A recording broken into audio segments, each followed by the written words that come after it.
자, 오늘은 에베소서 1장 3절에서 14절까지 내용입니다. 우리가 세 구절을 읽을 건데요. 6절, 12절, 14절 찾으셨나요? 6절, 12절, 14절 그렇게 같이 합독하겠습니다. 시작. 이는 그가 사랑하시는 자 안에서 우리에게 거저 주시는 바 그의 은혜의 영광을 찬송하게 하려는 것이라. 이는 우리가 그리스도 안에서 전부터 바라던 그의 영광의 찬송이 되게 하려 하심이라. 이는 우리 기업의 보증이 되사 그 얻으신 것을 속량하시고 그의 영광을 찬송하게 하려 하심이니라. 성경에는 바울서신 중에 찬송하리로다라는 것이 몇 군데 나옵니다. 그런데 특별히 에베소서는 1장에 세 번을 지금 반복하고 있습니다. 하나님이 에덴 동산에서 쫓겨났던 선악과를 먹고 죄를 지은 당신이 만든 창조의 목적을 거스린 자들을 하나님이 부르십니다. 그들을 부르시는 목적은 창조의 목적을 다시 복원하려는 것이 목적입니다. 그러면 창조의 목적이 뭐냐라는 거를 창세기를 읽어서 찾아내면 되게 좋은데, 창세기에는 창조하셨다 라는 거, 물론 창조의 목적을 잘 살펴볼 수가 있어요. 그런데 쉽게 찾아지지가 않아요. 예를 들면 하나님의 형상과 모양으로 창조하시고, 그리고 땅에 있는 것들을 다 다스리게 하시고 그런 거예요. 그런데 궁극적인 목적을 찾아내려면 많이 그걸 읽어가지고 그걸 찾아야 돼요. 이렇게 초점을 잡기가 어려워요. 그런데 이사야 43장 21절에는 정확하게 이 백성은 내가 만들었다, 내가 창조했다. 맞죠? 왜냐하면 창세기 때 사람을 만드셨으니까. 그런데 만든 목적이 무엇인지를 거기서 딱 한 절에 설명하고 있기 때문에 창세기 때 하나님이 천지를 창조하고 사람을 만든 것이 목적이 생육하고 번성하고 땅에 충만하고 땅에 있는 걸 다스리고 라는 거에 대한 어떤 사역의 역할을 줬지만, 그렇게 사역하는 거의 궁극적인 목적은 뭐냐라는 거를 이사야서 43장 21절에 정확하게 설명해 주고 있습니다. 그 백성을 내가 만들었고 나의 찬송이 되게 하려 함이다 라고 정확하게 설명을 해놨습니다. 그럼 찬송의 뜻이 뭐냐 할 때, 찬송은 영광이라는 단어와 같은 의미의 맥락을 이해하시면 됩니다. 그러니까 하나님을 이미 찬송받기 합당하신 분이다 라는 거는 하나님이 영광받기 합당하신 분이다 라는 거예요. 그래서 노래를 찬송이라는 단어로 해요. 찬송과 노래, 이게 찬송이에요. 근데 하나님은 우리가 천국에 가면 거룩하다 거룩하다 해서 이스라엘 구원받은 백성들이 다 하나님을 찬양해요. 그런 입으로 하는 찬양을 말하는 것이 아니라, 그 찬양은 당연히 하니까, 그런데 마음에서 나오는 찬양, 삶에서 나오는 찬양, 입으로 말하는 찬양만이 아니라 고백하는 찬양, 그것을 통틀어서 찬양이라고 해야 하는 거예요. 다시 말하면 하나님을 찬송한다라는 거는 그 영역이 입으로 거룩하다 거룩하다 이 입으로만 하는 찬양을 말하는 게 아니라, 그렇게 하는 찬양의 의미가 포함되는, 그렇게 말로 고백하는 의미가 포함되어져 있는 것을 말합니다. 그러니까 우리가 석절을 읽었잖아요. 석절을 읽을 때 1절에서 6절까지 읽을 때의 내용이 하나님이 어떤 계획을 갖고 계셨는지, 그래서 이는이라고 말한 거는 4절에서 5절까지의 그 내용이죠. 그 내용이 그렇게 하신 이유가 뭐냐, 이는 목적이라는 거야. 그러니까 4절과 5절에 하나님이 창세전에 우리를 그리스도 안에서 택하시고 우리를 사랑 안에서 거룩하고 흠없게 하시려고 그 기쁘신 뜻대로 예정하사 계획하사 예수 그리스도로 말미암아 자기 아들이 되게 하셨으니 자기 아들을 삼겠다라는 그 예정된 하나님의 계획하심은 이유가 뭐냐 할 때 6절이 이유는 이 말이에요. 이유는 그가 사랑하시는 자의 안에서 우리에게 거저주시는 바 은혜로 거저준다는 거예요. 그 은혜의 영광을 찬송하게 하려 함이라. 그러니까 구원을 찬송하게 하려 함이라 이렇게 되는 거죠. 그리고 12절에 가면은 이는 우리가 보세요. 여기는 주어가 우리가가 됐어. 우리가. 자 6절하고 12절은 약간 달라요. 예를 들면 6절하고 14절은 같은 의미예요. 그러니까 이는 우리의 기업의 보증이 되사 그 얻으신 것을 속량하시고 그의 영광을 찬송, 그의 영광, 그 은혜의 영광을 찬송. 그러니까 하나님이 베푸신 것을 찬송하게 하겠다라는 거예요. 그러면 12절은 뭐냐? 그렇게 찬송을 누가 하느냐 이거예요. 우리가. 그러니까 그렇게 하나님은 찬송을 받으시는 분이고 찬송하는 자, 우리가 그리스도 안에서 전부터 바라던 그의 영광의 찬송이 되게 하려 합니다. 우리가 찬송이 되게 하려 합니다. 그러니까 찬송을 받는 분은 하나님이고 찬송을 하는 사람은 구원받은 사람을 말하는 거예요. 그러니까 찬송은 아무나 하는 게 아니죠. 왜냐하면 하나님 안 믿는 사람은 하나님을 찬송하지를 않죠. 찬송을 안 부른다 그 뜻이 아니죠. 찬송 얼마든지 부를 수 있어요. 노래로. 그런데 하나님을 찬양하지 않죠. 하나님을 높이지 않죠. 찬송, 찬양, 영광은 높인다는 거예요. 예수 안 믿는 사람은 하나님을 깎아내리죠. 그러니까 찬송한다라는 거는 찬송의 대상이 하나님이고 찬송하는 자가 우리라는 거예요. 우리인데 어떻게 찬송을 하느냐라는 거야. 찬송이 어려운 단어는 아니에요. 근데 예배소설을 통해서 찬송, 부르신 목적, 다시 말하면 부르심에 합당한 삶을 살아야 된다라는 이 얘기를 하는 건데 그 합당한 삶 중에 하나가 찬송이란 말이야. 찬송을 해야 합당한 거야. 불평을 하는 거는 부당한 거야. 그러면 이게 6장으로 되어 있는 거를 서론, 본론, 결론으로 하면은 1, 2장, 3, 4장, 5, 6장 이거를 전반부, 후반부로 나누면은 1, 2, 3장, 4, 5, 6장 이렇게 구분하는 거예요. 그렇게 구분을 하게 되면 그렇게 보는 관점으로 석장을 하나의 주제로 뒤에 있는 석장을 하나의 주제로 이렇게 해서 전개를 시키면 돼요.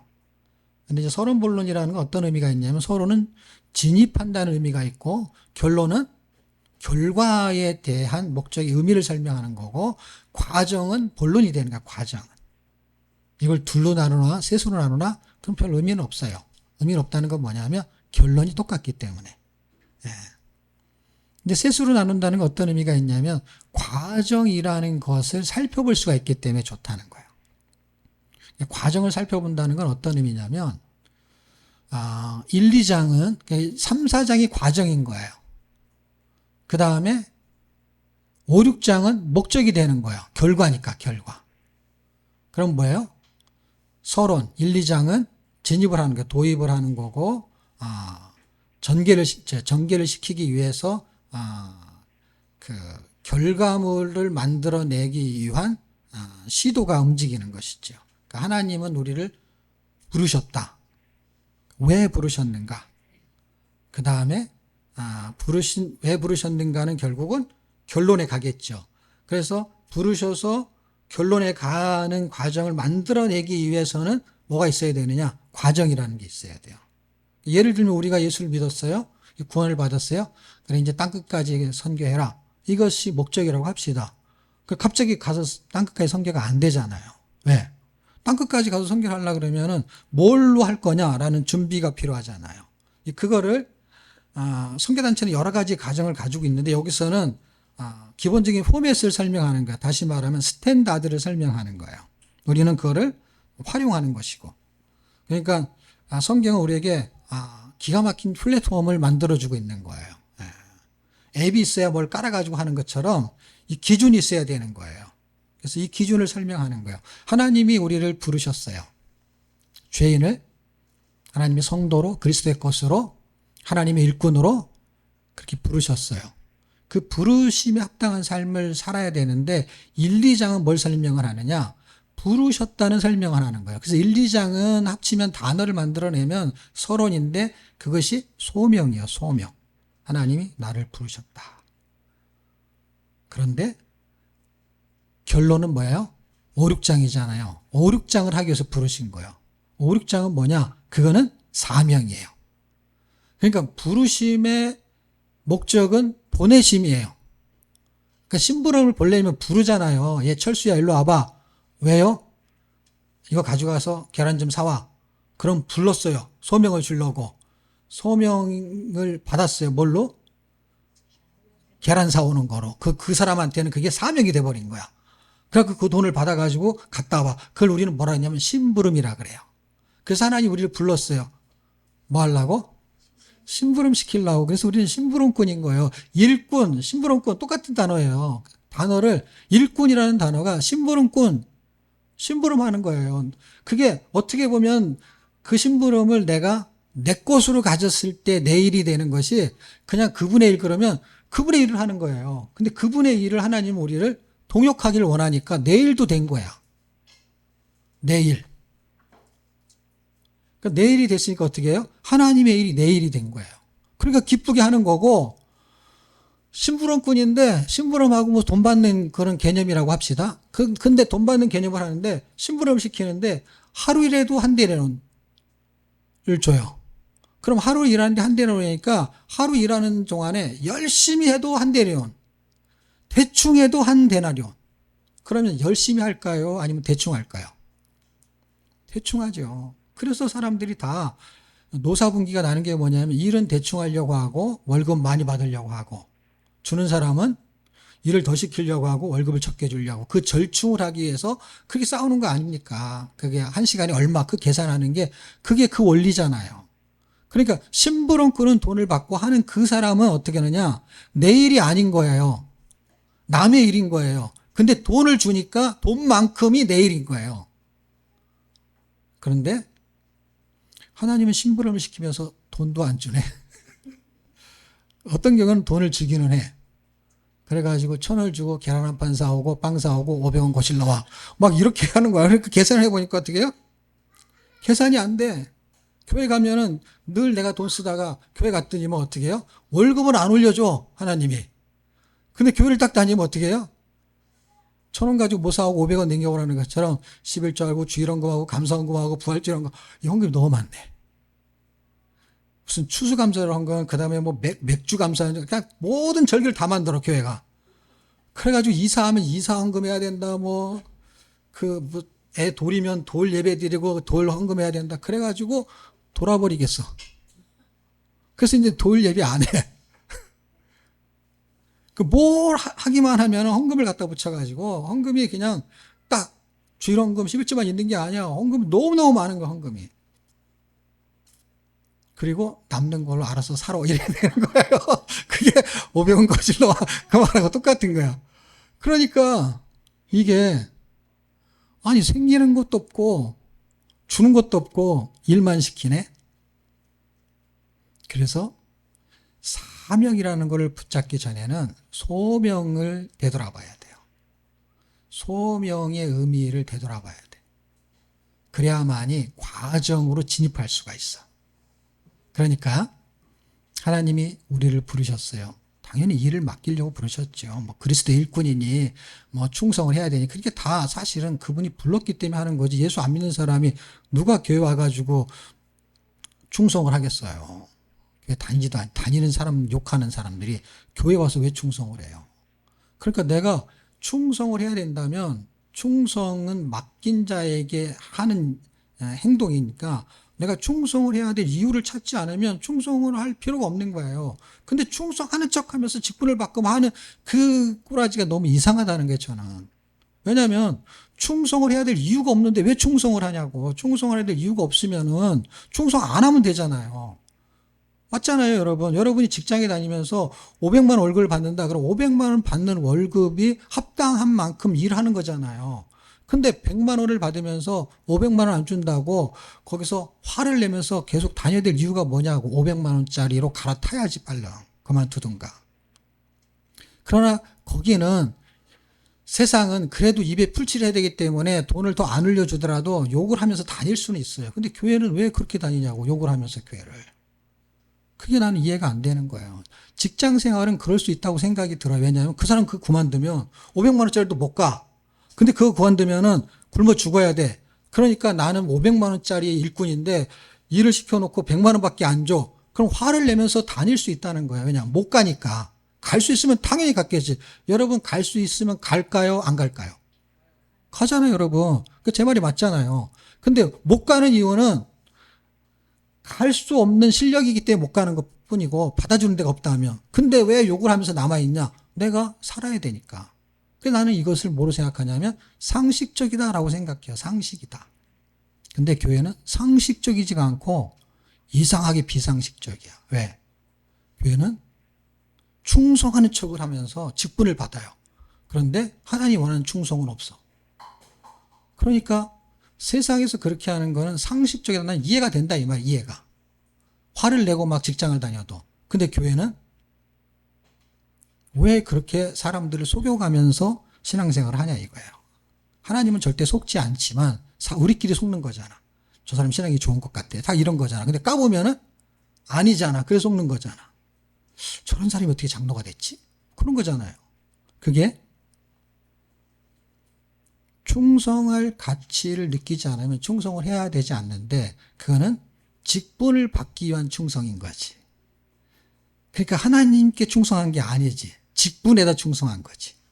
내가 장로를 따려고. 성경은 장로를 따기 위해서 충성해야 된다. 이런 말이 없잖아요. 그러니까 성경을 너무 모르는 거죠. 왜냐, 그 사람의 목적은 장로였으니까 그 사람은 그렇게 할 수 있겠죠. 왜냐, 장로가 목적이니까. 근데 장로를 받기 위해서 충성해야 된다. 이게 없잖아요. 충성은 하나님께의 개념이잖아요. 교회를 나와서 구원시킨 거는 그 교회가 구원시킨 것도 아니고 그 목사님이 구원시킨 것도 아니고 하나님이 피로 값주고 사신 교회, 하나님이 충성을 요구하는 거는 하나님이 구원을 하나님이 시킨 거야. 그 교회가 시킨 게 아니야. 그래서 1, 2장이 굉장히 중요한데 여러 성경 중에서 예배소서만큼 구원을 그래도 전반부에 가장 잘 시나리오를 설명한 것은 예배소서밖에 없을 정도로 한 장에 너무너무 잘 설명해 놨어요. 그것도 3절에서 10 몇 절이죠? 14절까지. 이렇게 성부, 성자, 성령님이 계획을 가지고 한 사람을 구원시키기 위해서 이렇게 치밀하게 계획을 세운 것을 기록한 책은 드물단 말이에요. 그 구원의 의미를 정확하게 이해하지 못하면 교회 와서는 불평이 앞서는 거예요. 하나님의 구원 때문에 교회를 다니는 거잖아요. 말하자면. 그 교회가 좋아서 다닌다면은 교회를 다니는 것은 그냥 하나님과 상관없는 거죠. 그냥 교회가 좋아서, 그 목사님이 좋아서, 그럼 목사님하고 관계지 하나님과 관계는 없는 거죠. 하나님의 관계가 있으면서 부가적으로 있는 거는 괜찮은데 하나님의 구원이 뭔지는 모르는데 교회가 잘해주는 거야. 막 밥도 주고 막 그냥 왔다고 막 칭찬도 해주고 막, 아니 너무너무 잘해주는 거야. 어느 단체에도 이렇게 잘해주지 않는데 교회만 너무 잘해주는 거야. 그런데 나는 예수를 안 믿는데도 교회가 너무 좋아. 왜? 이런 단체가 없어. 그러면 그 사람은 구원 없이 교회를 다니는 거예요. 그 사람이 충성했다. 당연히 하나님하고 상관없는 충성이겠지. 왜? 고마워서 하는 거니까. 그러니까 이 6장 중에 1, 2장이 굉장히 중요한 의미를 가지고 있고 그 의미를 이해하게 되면 사명으로 가는 거는 이미 나한테 딱 주어진 거야. 사명은 뭔지 아세요? 세계 선교예요, 여러분. 6장 19절 복음의 비밀을 담대히 전하는 게 목적이에요, 바울은. 왜? 그가 구원을 받았기 때문에 다메섹 도상에서. 목적은 딱 그거였어요. 그에게 하늘에서 돈이 떨어진 게 아니에요. 그래서 은혜가 떨어졌어요, 그 사람한테. 우리는 은혜가 떨어지지가 않고 돈이 떨어지길 기다리는 거야. 돈이 아니면 은혜가 없어, 우리는. 교회에서도 은혜를 받으려면 잘해주는 거를 챙겨야 돼. 하나님의 말씀이 나한테 은혜로 떨어지는 거는 중요하지가 않아. 그냥 교회 와서 누가 나한테 잘해주느냐, 이것을 은혜라고 생각해. 그리고 복음이 있는 교회고 없는 교회고 상관없어. 나한테 잘해주는 교회가 좋은 교회야. 그런데 은혜가 떨어졌어요. 누구한테? 바울에게 그 은혜 때문에 그를 은혜로 불었다. 은혜가 뭐예요? 구원이잖아요. 오늘 본문에서도 은혜라고 말하잖아요. 은혜. 그 은혜로, 그러니까 6절에 그 은혜의 영광, 그러니까 거저줬다. 그러니까 은혜잖아요. 은혜가 임했는데 그 가치를 못 느끼는 거죠. 그러니까 가치를 느낀다는 게 뭐냐면 예수 믿으면 구원받아. 그러니까 너무 가치가 없는 거야. 이게 오늘 뭔가 일어나는 발생하는 어떤 사건에서 뭐 부활절 칸타타를 본다 그러면 그거 보는 것만보다도 가치가 없는 거야. 구원은. 왜냐하면 구원이 뭔지를 모르니까. 야, 저 칸타타 하는 그 사람들이 얼마나 힘들어가지고 저렇게 수고해가지고 그거를 다 연습해갖고 맞춰갖고 저렇게 공연하듯이 저렇게 하나님을 찬양하지. 놀랍다.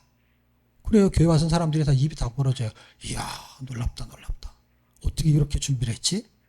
그런데 구원은 안 놀랍다.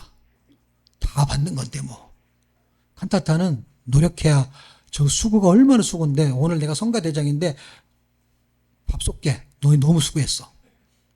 그런데 하나님이 구원을 일으킨 거에는 밥 좀 쏘시죠 저한테. 하나님이 얼마나 수고해서 하나님이 셋이 모여가지고 계획을 짜고 그걸 내려보내고 이 계획이 칸타타 준비하는데 1년 걸리는 건 드물거든요. 몇 달 정도는 준비하겠지. 뭐 부활절 칸타타. 그런데 몇 천 년을 준비해가지고 그렇게 해가지고 시간을 걸려가지고 계속해서 뭐라 그러냐 기회를 주는 거예요. 계속해서. 근데 이 가치를 몰라요. 왜냐하면 교회는 이 가치를 너무 쉬운 가치로 설명해 놨어요. 어떻게 해요? 그냥 믿기만 하면 돼. 그 믿음이라는 걸 설명할 때 이 설명을 해야 돼요. 너 믿으면 큰일 난다. 믿으면 네 돈도 네 게 아니야 이제부터. 그래가지고 빨리 안 믿을래 이렇게 해야 되는데 이걸 막 다 거짓말처럼 속여가지고 지옥 갈 건데 너 천국 가. 막 이런 식으로 해놔. 그게 맞는 말인데 그 다음에 자기가 천국 백성으로 해야 될 의무 이런 걸 하나도 설명을 안 하는 거예요. 그러고 나서 교회를 가니까 뭐 하라고 하라 그러면 이게 안 좋은 교회네. 그러는 거예요. 성경에 다 써 있는 거를 안 하는 거야. 천국만 그냥 좋은 거, 나쁜 거 안 하고 좋은 거. 그 좋은 걸 하기 위해서 자기가 해야 될 거, 이것을 5장, 3장, 4장, 이거를 안 해버리겠다는 거야. 그리고 어떻게 해요? 사명? 이것도 안 해. 그냥 1, 2장으로 끝나. 그렇지. 내가 구원받았지. 나 이제 하나님의 백성이지. 나 이제 천국 가지. 기도하면 하나님이 기도할 수 있는데 뭐가 걱정하냐. 그렇지. 난 기도하면 다 해결되지. 이렇게 예수를 믿어요. 그게 틀렸다. 그 말이 아니에요. 틀렸다는 게 아니라 왜 불렀는지를 모르고 부른 것만 가지고. 엄마 불렀어요? 이거 가지고 계란 좀 사와. 그러면 옆에 서 있어요. 아니 왜 안 가? 엄마 나 불렀어요? 바보가 따로 없어. 교회 가지고 불렀어요? 너 불렀어. 고마워요. 그럼 갔다 와. 근데 엄마가 또 열심히 분재떡 붙이고 있는데 아직도 옆에 있는 거야. 왜 안 갔어? 엄마 저 불러서 고마워요. 이 바보들이 매일 주일마다 가지고 노래를 하고 있어요. 그리고 어떻게 왜 안 가는 줄 아세요? 엄마 빈소도 다 붙였으면 한 점 줘야죠. 안 가. 잔치집에서 일을 안 해. 그래서 그 부침이 붙인 거 먹고 그럼 이거 하나 먹고 갔다 와. 그럼 어떻게 하는 줄 아세요? 그럼 또 엄마는 또 다른 거 또 전을 붙이고 있어요. 그럼 옆에서 또 안 가고 있어. 왜 안 가? 불러서 고마워. 내가 너 빈소떡 주려고 부른 게 아니라 계란을 사오라고 계란 있어요. 이거를 전을 붙이는데 네가 안 가는데 이거 어떻게 계속 붙이냐. 그리고 교인들이 안 가. 그냥 계속 교회만 왔다가 자기 집에 갔다 교회 왔다. 그리고 빈소떡 먹고 그냥 가. 이게 자기인지 남인지 누군지도 모르고 지금 우리 상황이 이런 상황인지 아닌지도 몰라. 그냥 너무 즐거워. 그냥 너무 즐거워. 힘들고 어렵게 살라는 게 아니라 이게 뭔지를 모르는 거야. 이 구원이. 이게 얼마나, 이게 하늘의 신령한 모든 복을 우리에게 복 주실 때 신령한 복이 왔다가도 그냥 가겠다. 복을 주시는데 그걸 몰라. 그래서 바울이 왜 사명을 붙잡고 가는 줄 아세요? 신령한 복이 사명으로 가는 거예요, 여러분. 신령한 복을 주신단 말이에요. 사명자에게 주는 거잖아요, 여러분. 사명자에게 신령한 복을. 왜? 그 복의 가치를 아는 사람이 사명. 그러니까 사명을 해야만이 그 복이 생기냐. 이런 게 아니라니까. 무슨 얘기냐면 물질관이 있는 사람은 하나님께 뭐 헌금을 드린다. 그러면 헌금을 드려서 복을 주는 게 아니라 하나님께 복을 받았기 때문에 헌금을 하는 거잖아요. 그러니까 사명을 감당하는 사람은 하늘의 복이 임한다는 건 어떤 뜻이냐면 하늘의 복이 임했기 때문에 사명을 감당하는 거라고. 사명을 감당해야만 복을 주는 게 아니라. 그러니까 똑같은 거예요. 사명 감당 안 해도 복은 있겠네요. 복은 있지. 구원 받았으니까. 근데 그 복이 무슨 복이냐? 신령한 복이 신령해지지 않는 복으로 바뀌는 걸 모르는 거예요. 구차한 복이 된 거예요. 구차한 복. 복은 받았는데 복의 가치를 못 느끼는 거예요. 다시 말하면 신령한 복이 임했어요. 그게 뭐 금덩어리라고 합시다. 금덩어리가 임했어요. 그럼 이걸 사명을 그 은혜를 가지고 사명을 감당하면은 그 사람이 금보다 더 귀한 보배로 보이는 거야. 사명을 감당하면. 근데 사명을 감당하지 않고 장로내 하고 있으면은 뭐가 되느냐? 금덩어리가 은덩어리. 그 다음에 뭐요? 동덩어리. 그 다음에 뭐예요? 똥덩어리. 이렇게 되는 거예요. 아니, 그걸 모른다니까. 금덩어리가 자꾸 색깔이 변하는 게 원래 안 변하는 건데, 금은. 금덩어리가 그리스도가 내 안에 있는 보배를 가졌단 말이에요. 이 질그릇에. 그 질그릇이 사명을 감당할 때 뭐가 나타나냐면 그 보배가 나타난단 말이에요. 그런데 사명을 감당 안 하면 내가 나타나니까 어떻게 해요? 내가 나타나니까 뭐예요? 금이 안 나타나니까 금이 퇴색이 된다는 걸 설명을 하는 거예요. 금이 변하는 게 아니라 금덩어리가 은덩어리가 되고 동덩어리가 되고 뭐가 돼요? 똥덩어리가 된단 말이야. 예? 그래서 가치가 없는 거예요. 그 가치가 없는 사람하고 하나님이 무슨 일을 하겠어요, 그 사람하고. 하나님이 그 사람이 불쌍하게는 보겠죠. 참 불쌍하다. 내가 너를 구원해서 한번 살려보겠다고 십자가에서 죽었는데 너는 그 돈으로, 그 실력으로, 그 재능으로, 그 능력으로 세상에 똥치라고 앉았니? 나를 위한 찬양의 삶을 사는 게 없지 않니? 그 말이에요, 말하자면. 너를 위해서 사는 거 아니냐. 네 껍데기에다 금칠해봐야 금이 되냐. 너를 벗겨내야 금이 나오지. 왜? 질그릇의 보배를 담았으니까 나를 어떻게 해야 금이 보여요? 나를 벗겨내야지. 나를 깨버려야지. 근데 자기를 계속 금칠하고 있는 거예요. 지식으로 칠하고 옷으로 칠하고 계속 금칠을 해요. 그런데 질그릇이 그렇게 칠해봤자예요. 칠해봤자. 네. 여러분 그 호박에 줄 긋다고 뭐 수박이 안 되는 거 아시죠? 예, 우리한테 금칠해봐야 질그릇이에요.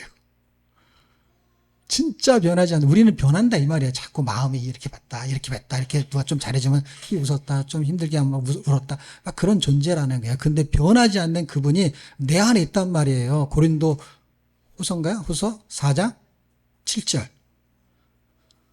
그것을 벗겨내면, 나를 벗겨내면, 그러면 금이 보인다고요. 그러면 사람도 우리를 존귀하게 생각한다고. 왜? 금이 보이니까. 그게 하나님을 찬송하는 거예요. 자, 이제 결론을 내게 보세요. 1, 2장은 뭐라 그랬죠? 두 단어로 소자로 시작해요. 소명. 5, 6장은 사명. 가운데는 전계라 그랬죠? 전계는 뭐예요? 소명의 부르심을 받았다고 곧바로 사명으로 못 가는 거예요. 왜냐하면 바울이 처음에는요, 하나님이 부르셨어요. 그래서 곧바로 복음을 전했어요. 그런데 부딪히는 게 너무 많아. 그래갖고 하나님이 어디로 보냈어요? 다자로 시작하고 소자로 다해석이 아니라 다소로 보냈어요. 너 거기서 조금 다소 못하게 써야 된다. 한국 사람만 이해하는 지명이에요. 그래서 그를 다소곳하게 보냈어요. 10년이 넘도록. 여러분, 성숙해지는 과정이 필요해요. 예수 믿고 방방 뛰어도 일하면 늘 하나님의 영광을 가릴 때가 있어요. 자기가 드러날 때가 있어요. 바울이 다듬어졌다는 걸 생각하셔야 돼요. 바울이 다듬어질 게 뭐가 있어? 그 실력자가. 그런데 인격이 다듬어진 거죠. 그리고 하나님의 일하심을 보는 게 다듬어졌죠. 그러니까 하나님이 그걸 곧바로 쓰지 않는 거예요. 곧바로. 그렇게 훈련이 된 사람도. 어떤 훈련이요? 율법으로 단련된 사람. 성경 지식을 그렇게 많이 아는다고 막 쓰는 게 아니에요, 여러분. 기도한다고 막 쓰는 게 아니에요, 여러분.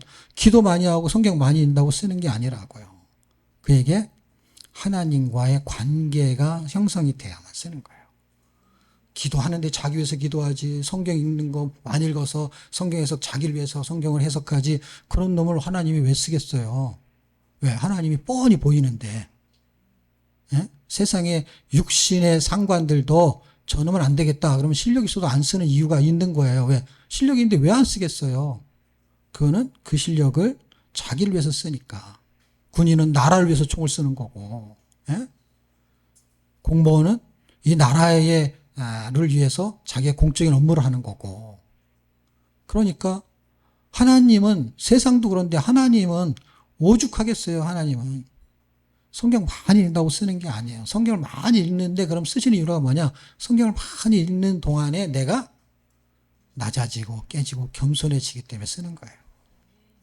제가요, 성경 읽고 어느 날 10년 읽었는데, 출판사에서요, 그 출판사의 직원이 아니라 이 결정권자가 와가지고, 목사님, 책을 한 권 써야 되겠습니다. 책을 써주십시오. 그때가 2012년도예요.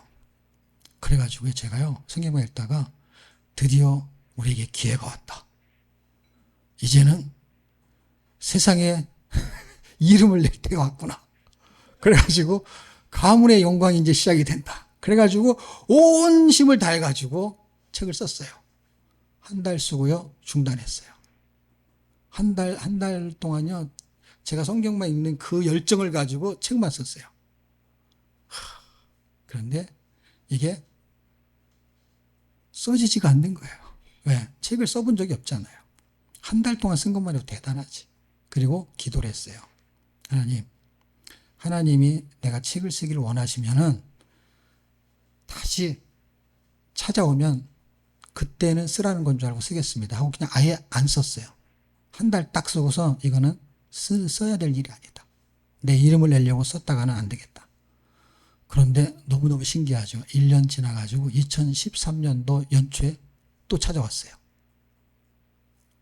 목사님, 지난번에 쓰시라는 책을 쓰셔야 되는 거 아닙니까? 그래서 알았다. 그래가지고, 내 후배거든요. 그래가지고 책을 썼어요. 책이 써지는 거예요. 그래서 5개월 만에 쓴 책이 여러분이 갖고 있는 말씀 간통책이에요. 그게 처음에 넥서스에서 나온 거예요. 넥서스라는 출판사가 무슨 출판사냐면 그 어학교재를 만드는 출판사예요. 우리나라에서 손가락 안에 드는 꽤 부자 출판사예요.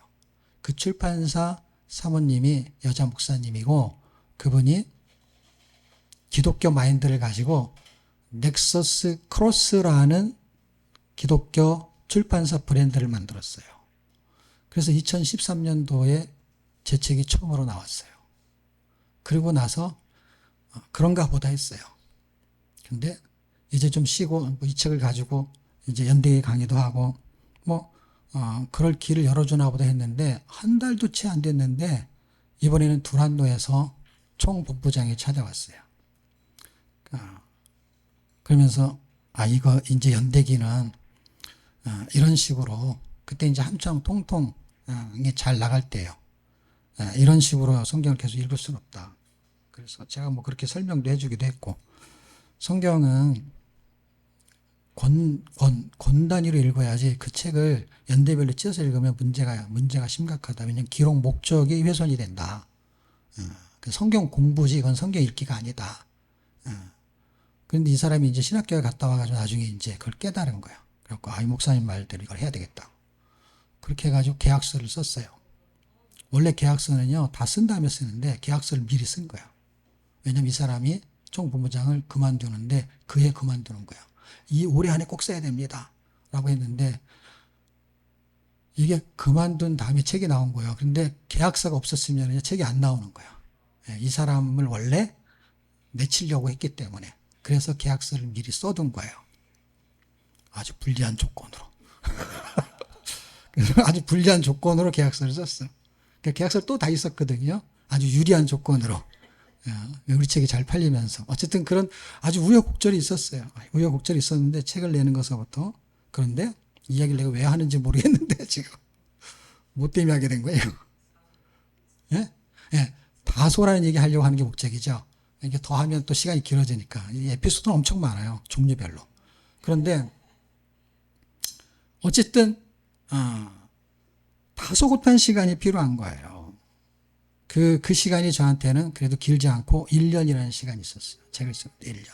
1년 동안 그냥 성경만 읽었어요. 근데 기회가 왔는데 연달아 이거는 하나는 4개월인가? 4개월이야. 첫 번째 책은 4개월이고 이 비전 통독은 5개월 만에 쓴 거예요. 그래서 1년 동안에 2권을 썼어요. 2권을. 2권을 쓰고 이 책은 그 다음에 2014년 2월에 첫 출간을 하게 된 것입니다. 그때 제가 깨달은 게 뭐냐면 조용히 있어야 될 때가 있다. 그리고 나서 엄청 유명해졌어요. 그 당시에. 엄청 유명해져가지고 책을 또 규장에서 내고 베스트셀러가 되고 그랬던 시절이 있었어요. 그리고 오프라인 강의도 많이 하고 그리고 코로나가 진행이 됐어요. 그때 제가 그때 생각을 또 했어요. 하나님이 다소로 보내시는구나. 그래가지고 제가 지금까지 조용히 있는 거예요. 지금까지. 지금 내가 밖에 나가진 않잖아요. 오프라인 강의가 풀렸는데 안 하잖아요. 왜 안 하냐면 하나님이 다른 길을 여실 것이다. 그래서 다소에 있는 느낌을 가지고 제가 코로나 시기에 단기 과정을 다 쓴 거예요. 단기 과정. 단기 과정 그 요한계시록, 로마서, 다음 세대 이런 걸 다 쓰고 나서 그러고 나서 몇 년 동안을 계속 기다리고 있는 거예요. 기다리고. 뭘 기다리느냐? 이제는 세미나 할 때가 아닙니다. 이제 나가서 교회 가가지고 성경 이렇게 읽어야 됩니다. 동기부여 강의할 때가 아니다. 왜? 제가 해봤잖아요. 그건 요식행위 프로그램에 불과해요. 성도가 직접 읽게 하는 프로그램이 필요합니다. 그게 성경 통독원이라는 걸 허락하시고 말통 집회, 말통 축제, 말통 모임 이런 것들을 하나님이 이제 진행을 시키는 거예요. 이제 때가 온 거야. 다소에서 이제 나올 때가 시작이 된 거야. 그러니까 이 때를 기다려야 되는 거예요. 그게 3장과 4장의 과정이에요. 그게 단어가 뭘까요? 2단어예요. 2자예요, 2자. 첫 번째 서로는 소명. 부르셨다는 거예요. 뭘로 부르셨어요? 구원. 제가 핵심으로 보는 건 7절이요. 우리가 그리스도 안에서 그의 은혜의 풍성함을 따라 그의 피로 말미암아 구속 곧 제사함을 받았으니 우리를 구원시켰다는 거예요. 이 구원의 가치를 모르기 때문에 사명으로 절대로 갈 수가 없고 사명으로 가는 건 전부 다 요식행위이기 때문에 흉내만 내는 거야. 성교도 그렇고 교회의 사역도 그렇고 전부 다 자기 옷에다 이 거죽에다가 금칠하고 있는 거예요. 금을 보여주지 않는 거예요. 전부 다. 그거를 제가 너무나 절실하게 깨달았어요. 그래서 목회는 이렇게 하면 안 되겠다. 금칠해 갖고는 교회가 금칠해서 성도들 불러와야 봐야 금칠한 성도들 하나님 그들을 데리고 사역을 할 수가 없다. 그래서 계획을 짠 거죠. 이거는 다소의 시간이 필요하고 그 다음에 사명을 깨달으려면 소명의 가치를 느끼는 성도가 필요하다. 그 사람만 남아라. 그 사람들. 금칠하는 교회를 갈 사람들은 가고 이제 금을 보여줄 사람들 그 사람들만 남아라. 그게 이제 제가 5, 6년 전에 계획을 한 거예요. 그리고 준비를 하는 거예요. 다소의 시간을 보내면서. 2장에는 2장 19절쯤에 보면은 이 사람들이 계속 싸워요. 이게 여기서는 이제 제가 초점을 일로 잡아서 그렇지, 이거를 원래 이제 스토리로 설명하게 되면은, 제가 지난번에 설명했잖아요. 예수를 처음 믿는 헬라인 같은 사람들, 그러니까 모태신앙이 아닌 사람, 그 다음에 모태신앙의 사람은 주일이 날이야. 날과 절기. 유대인들은 날과 절기를 지킨다고. 부활절, 뭐, 크리스마스. 근데 예수 안 믿는 집에 태어난 사람들이 부활절기는 절기가 어디가 있어요. 그러니까 이방인들이 교회 안에 오고 유대인들이 예수를 믿는 사람이 둘이 부딪히는 게 뭐냐면 날과 절기, 할례 이런 거예요. 그런 얘기 때문에 싸우는 거야. 이 장은 이게 구원을 받았는데 구원받은 사람들이 싸우니까 너희는 성령 안에서 이제 하나다. 그 얘기를 하는 거예요. 이 장 설명이. 근데 지금 제가 그 스토리 다 설명하려면 엄청 시간이 많이 걸리니까 일단 하나님의 찬송으로 우리 결론치를 뽑아내려고 이걸 다 설명하려면 어마어마한 시간이 걸리는데 그냥 요점만 말하는 거예요. 그 요점이 뭐냐? 우리는 너희나 나나 그러니까 너희 둘은 바울의 입장에서 너희 둘은 이렇게 말해. 너희 둘은 한 권속이다. 한 가족이다. 구원받아서 하나의 백성이 돼서 한 가족이 된 것이다. 이게 서론이에요. 우리가 소명을 받은 거야. 여기는 남자도 있고 여자도 있고 그 다음에 나이도 다 틀리고 한데 우리는 한 가족이다. 라는 게 구원받은. 그래서 한 가족으로서 친해져야 된다 하는 얘기가 제가 갖고 있는 이런 원리와 바울의 심정으로 여러분이 친해져야 된다. 왜 바울이 나하고 친해져야 될 일이 아니다. 왜냐면 너희는 가족이다. 왜냐 이들이 싸우니까 이들이. 그게 2장 얘기예요. 2장. 너희는 한 권속이다. 가족이다. 가스 패밀리다. 라고 말하는 거예요. 그리고 5장 9절 빛의 열매로 네가 열매를 맺어야 되지 않느냐. 그 열매를 맺는 것이 뭐냐. 그게 땅끝까지 복음의 문을 담대히 전해서 그게 6장 19절 세계 선교 그걸로 하려고 그게 빛의 열매고 그렇게 하려고 내가 너를 부른 거고 내가 너를 죽은 거고 너희는 한 가족이 된 거니까 가족으로서 그 일을 해야지 어떻게 알바생처럼 일을 하냐 그 얘기예요. 그러면 결론 서론과 결론은 다 알았어요. 근데 이 과정이 다소곳한 시간이 없는 거야. 다소곳한 시간. 훈련의 시간, 다소곳한 시간. 이게 두 자로 뭐냐 이거야. 두 자로. 뭘 것 같아요? 3, 4장.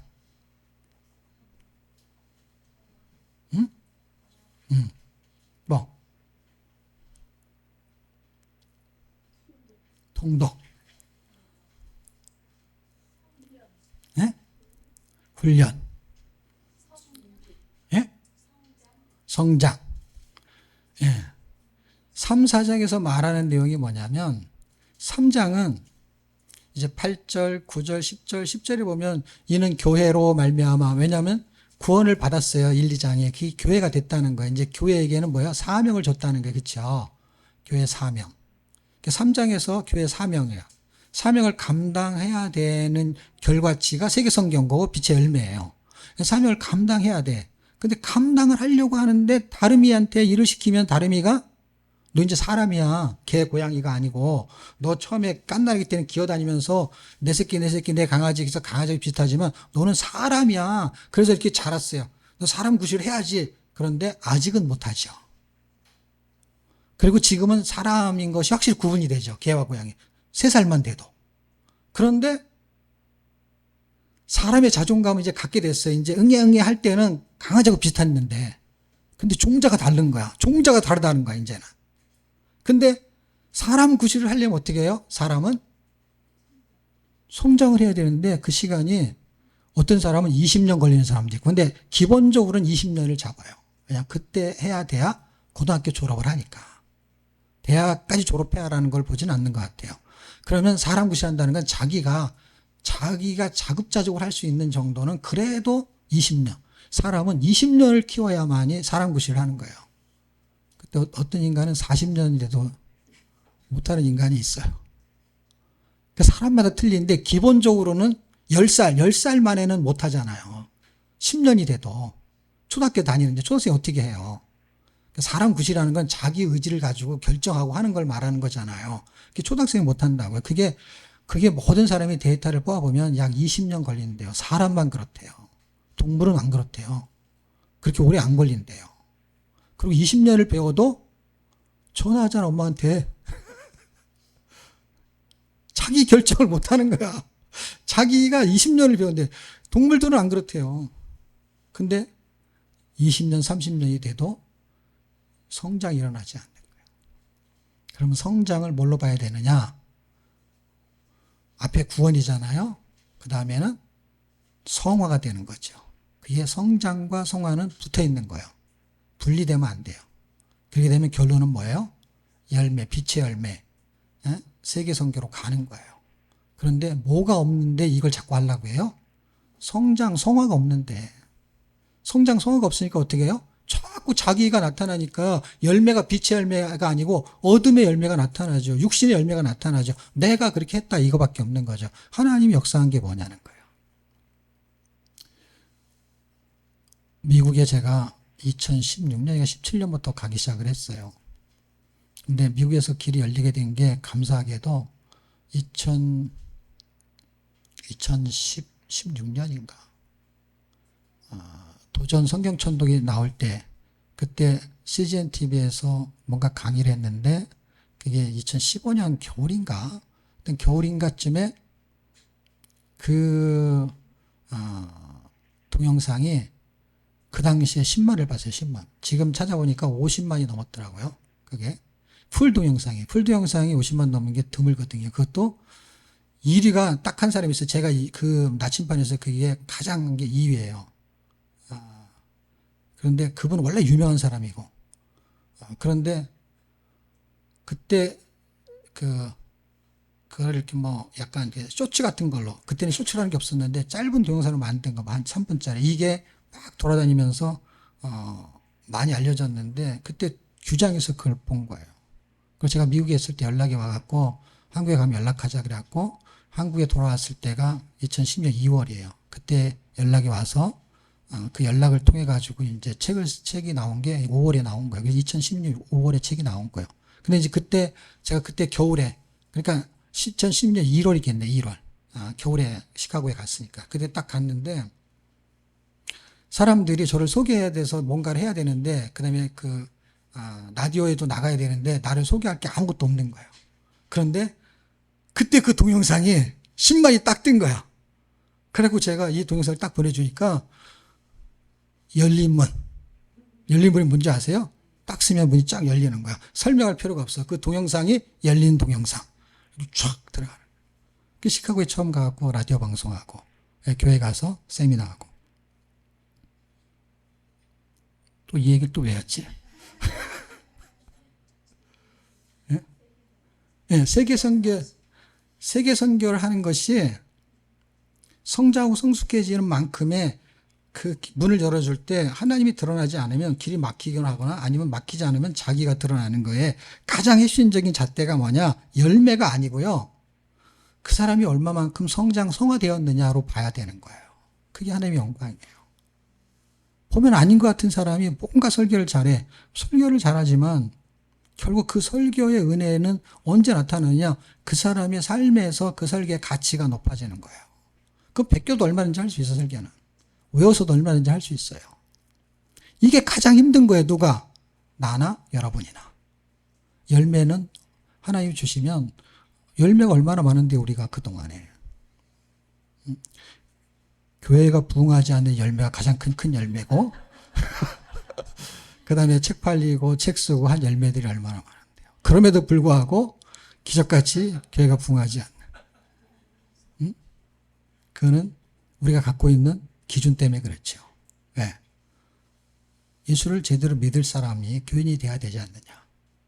그리고 제대로 믿을 교육을 받아야 될 사람들. 자, 결론을 이제 내볼게요. 1, 2장 서론인데 그것이 구원이에요. 구원은 하나님의 가족이 된 거예요.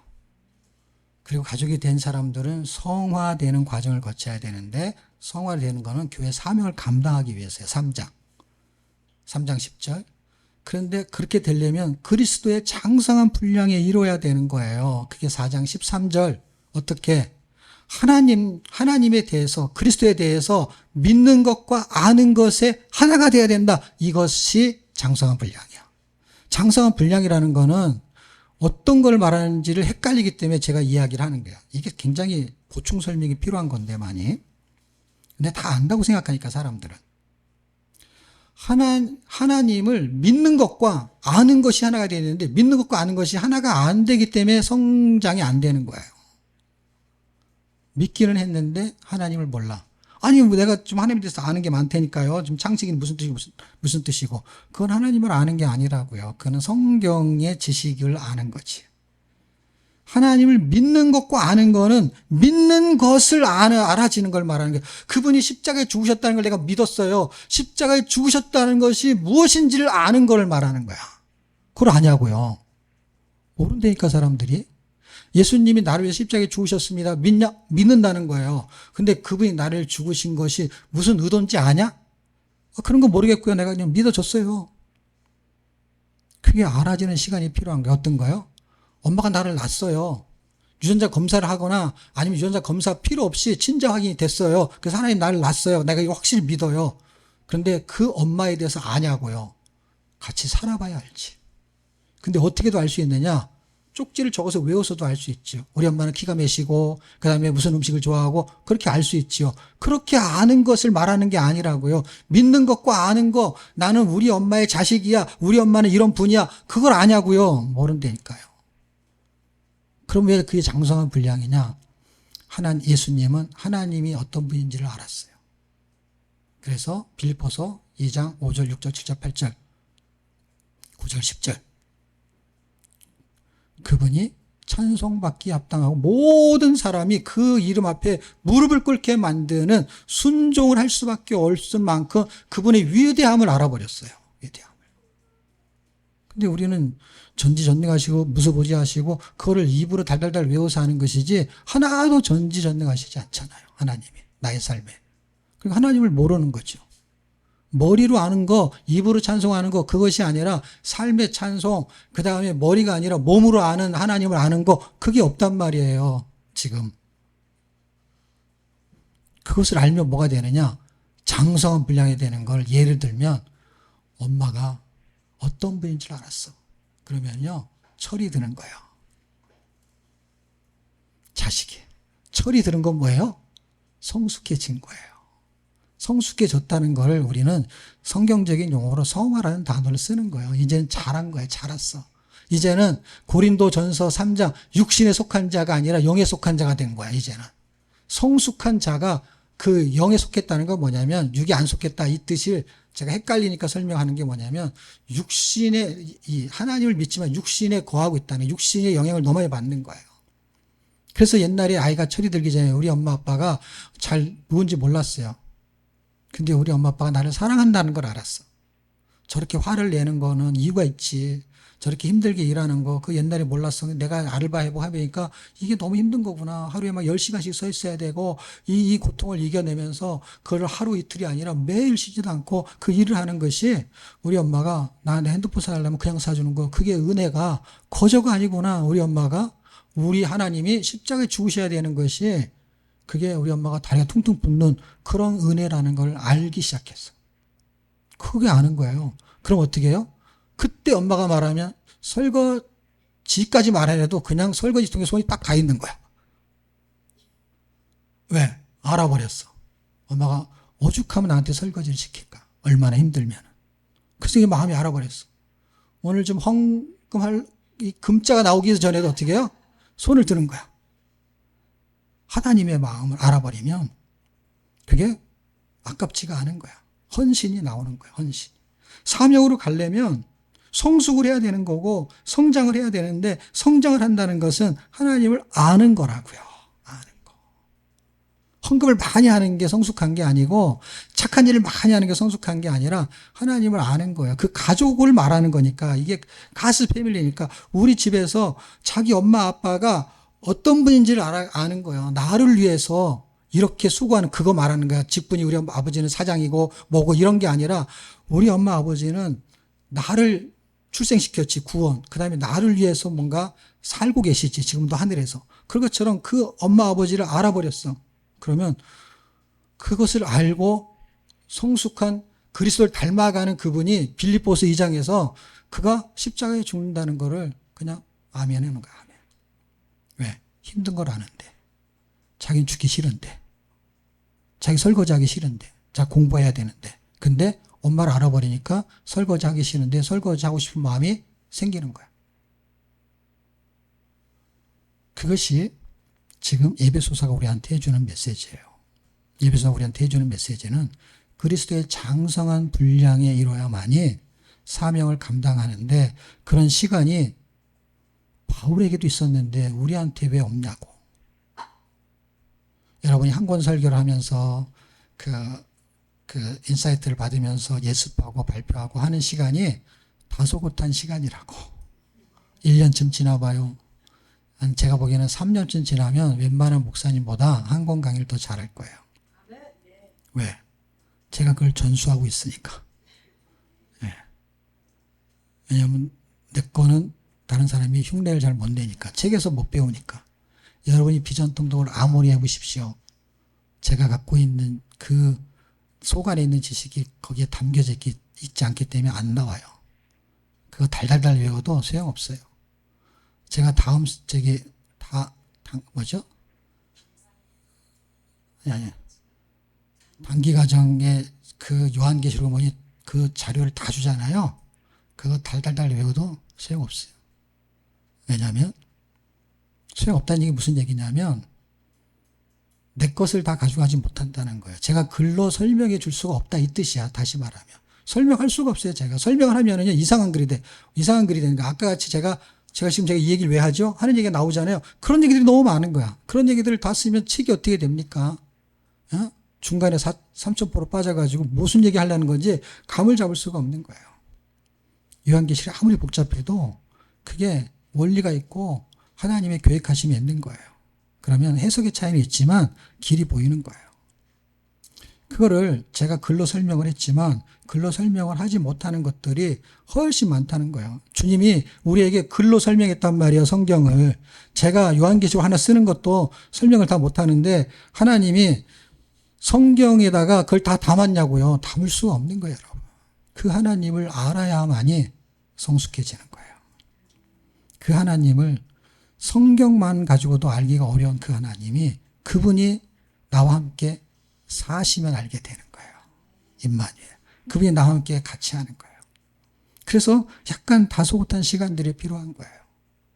그렇게 수년 동안 미국을 왔다 갔다 하다가 미국의 말통 축제를 만들려고 애를 썼는데 미국은 그 진입 장벽이 너무 높아요. 한국에서 오는 목사를 경계하는 교회도 있고 큰 교회는 특히 그렇고 작은 교회는 진입 장벽이 더 높아요. 왜냐하면 뭘 해야 될지를 몰라. 프로그램을. 그래서 70년대 80년대 그런 예배 스타일을 가지고 부흥회만 원해요. 부흥회만. 스스로 성경을 읽어가지고 자기가 신앙생활 해야 되는 걸 원하지 않아요.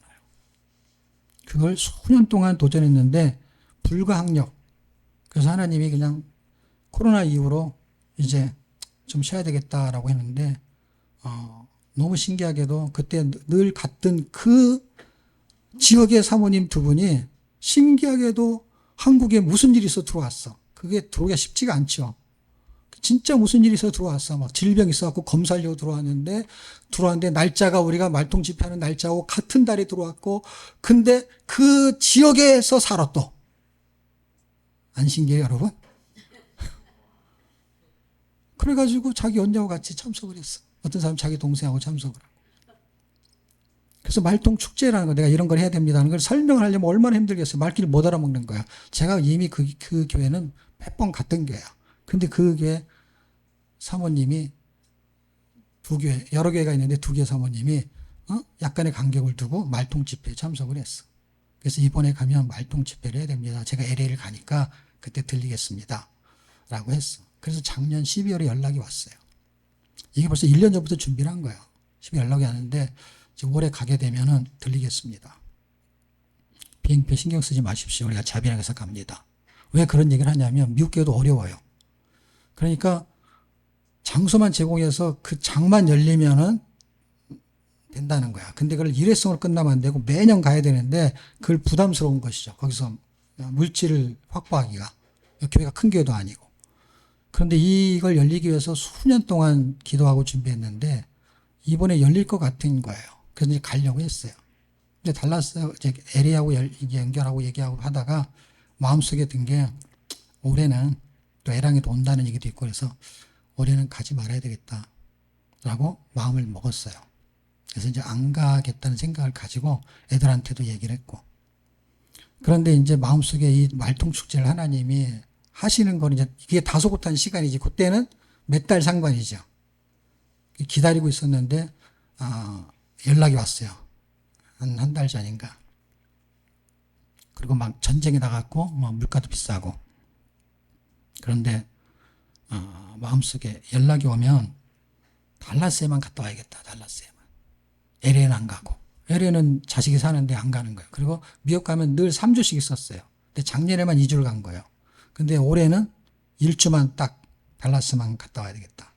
라는 마음을 먹었어요. 왜 그렇게 마음을 먹었냐? 내가 하나님이 달라스의 말통 집회를 위해서 가는 거지 애들 보러 갔다가 시간이 남아 돌아서 가는 게 아니다. 돈이 남아 돌아서 가는 게 아니다. 라는 거를 이번에 기필코 보여줘야 되겠다. 라는 생각을 가졌어요. 그래야 말통 축제가 얼마나 중요한지를 이 사람들이 깨닫게 될 것이다. 라고 했는데 잘 못 깨닫더라고. 그래서 비행기표를 한 거를 이제 날짜가 확정된 거를 해서 이티켓을 찍어서 보냈어. 그랬더니 문자가 왔어. 이번에 LA는 경유 안 하시나요? 그래서 예, 이번에는 혼자 가려고 했는데 달라스에서 연락이 오면은 내가 말통축제 달라스에 있는 목회자들을 위해서 교회를 위해서 이렇게 섬기고 싶습니다. 라고 딱 했어요. 그랬더니 이제 그 한 사모님은 이제 한국에 있다가 이제 어제 들어가고 그분이 이제 작년에 들어가시고 이제 두 교회가 이제 목사모 모임 목사님들이 몇 분이 있는데 이제 교회를 갖고 있는 분들이죠. 그래서 장소하고 뭐 이제 협의를 하면서 이제 얘기를 하다가 이제 올해는 나만 혼자 가고 그랬더니 막 전화가 온 거예요. 오늘 아침에 전화가 왔어요. 사모님 안 오냐고 같이 오셔야지. 돈 때문에 그러냐고. 그래서 절대로 돈 때문에 그렇다는 얘기는 끝까지 안 했어요. 여러 가지 상황이 있어서 못 가게 됐다. 나만 간다. 그래도 같이 오셔야지. 늘 같이 갔는데 이번만 혼자 간다. 그러다가 이제 이야기를 하면서 무슨 얘기를 했냐면 제가 하고 싶은 얘기를 다 했어요. 어떤 얘기냐. 말통축제는 달라스를 위해서 하나님이 문을 연 것이다. 문을 연 거기 때문에 하나님이 계획하심이 있을 것이다. 그리고 장소도 사실은 없던 곳이 4월 1일부터 문을 여는 곳에 2달 동안 준비해서 5월 달에 하겠다는 거예요. 그래서 하나님이 허락하시면 자꾸 사모님을 같이 오면 어떠냐 그래가지고 그럼 내가 생각해 보겠다. 그러고 끊었어요. 내가 생각해 보겠다고 하면은 끊는 거지. 네, 뭐 돈이 어차피 돈 때문에 가고 안 가고보다 혼자 가서 일주일만 딱 있다 오는 것이 나는 뭘로 본 거냐면 달라스에 하나님이 계획하심이 있다. 그래서 일부러 혼자 가는 거예요. 일부러. 그리고 달라스만 가는 거예요. 그랬더니 이 사람들이 이제 어제 저녁에 들어왔는데 전화통화하고 급하게 전화가 온 거예요. 그러니까 이 사람들이 충분히 이제 알기 시작을 했어요. 그래서 3일 동안 집회를 하고 바울서신 세타임. 이 사람들은 아침 아니면 저녁 이렇게 2번 모이는 거야. 똑같은 거를. 그렇게 하지 말고 말통 축제처럼 해야 된다. 10시부터 3시까지 7시에서 9시 저녁에는. 그래서 1, 2, 3 그리고 9강의를 하겠다. 2시간씩. 그렇게 이제 오늘 아침에 계획을 하고 또 사모님을 제가 또 모시고 가야 되나 해서 고민이 참 많은데 거기서 요청해서 가는 거와 내가 데려가는 거와 완전히 다른 거예요, 여러분. 역전이 됐어요, 역전이. 뭐가 역전이 됐냐? 원래 들렸다 경유해서 가는 거라 이 사람들은 부담 없이 부르는 건데 이 사람들이 지금 죄송합니다. 뭐 어떻게 하면 좋습니까? 막 하고 카톡이 뭐라 오냐면은 지금 엄청 대접받고 가게 생겼어. 왜냐하면 친정에 모셨어야 되는데 비행기 쌀 때 그럴 줄 알았으면 뭐 해야 되는데 막 하면서 막 죽을 죄를 졌으니까 카톡이 돈이 문제입니까? 사모님도 오셔야 됩니다. 아닙니다. 혼자 가야 됩니다. 계속 혼자 가야 된다 그랬어요. 끝까지 혼자 가야 된다 그랬어요. 그리고 마지막에 생각해 보겠다고 딱 한마디 하고 끊었습니다. 과정이라는 것이 그 사람들이 그걸 보세요. 어차피 그 사람들이 쓰려고 하는 돈이 있었을 거예요. 있었는데 받아내려고 하는 것을 받으면 얼마나 그게 주는 사람도 그렇고 받는 사람도 그렇잖아. 근데 안 받는다고 제가 카톡을 써서 보냈어요. 비행기 타기 전에. 비행기표는 우리가 할 겁니다. 그 다음에 교회가 동거도사 하는 거 안 받습니다. 그런데 교인들 중에 그게 교인이 아닌 사람들도 오는 거죠. 다 신문에 낼 거니까. 그러면 참석해서 은혜 받는 사람은 자발적으로 헌금하는 건 그거는 받겠습니다. 헌금통 돌리는 게 아니라 헌금하실 사람들만 하시는 거. 그렇게 보냈어요. 처음에. 그리고 지금도 그렇게 하길 원하는 거예요. 왜? 그래야 매년 할 수 있는 길이 열리는 거예요. 그래서 큰 집을 찾아서 데리고 갈 수 있는 사람이 있으면 좋겠다는 생각도 하고.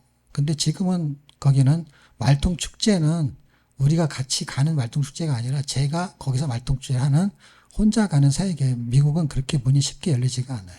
스리랑카, 뭐 일본, 중국 이렇게 같지가 않아요. 아주 각박한 곳입니다. 예, 그런 길이 열리기를 생각하면서 가는 건데 여러분이 이 과정이 되게 중요하다는 거예요. 그 과정이 얼마나 중요하냐?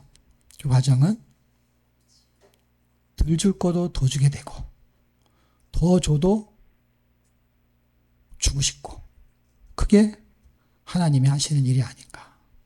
그래야 주는 사람도 더 주고 싶어 하는 거고 받는 사람도 안 받으려고 하는데 받아야 은혜인 거죠. 그래서 이분한테 제가 답장을 썼어요. 뭐라고 썼냐. 너무 비쌀 때 오게 돼서 미안하다고. 제가 한 줄 딱 썼어요. 비쌀 때 가야 은혜입니다. 비싼 대접을 받잖아요, 제가. 예? 경유해서 가는 게 아니라 직항으로 갔다 직항으로 오는 거예요. 그런 투자를 해야 될 필요가 있는 거예요. 그렇게 드려야 될 필요가 있는 거예요. 그럼 어떻게 해요?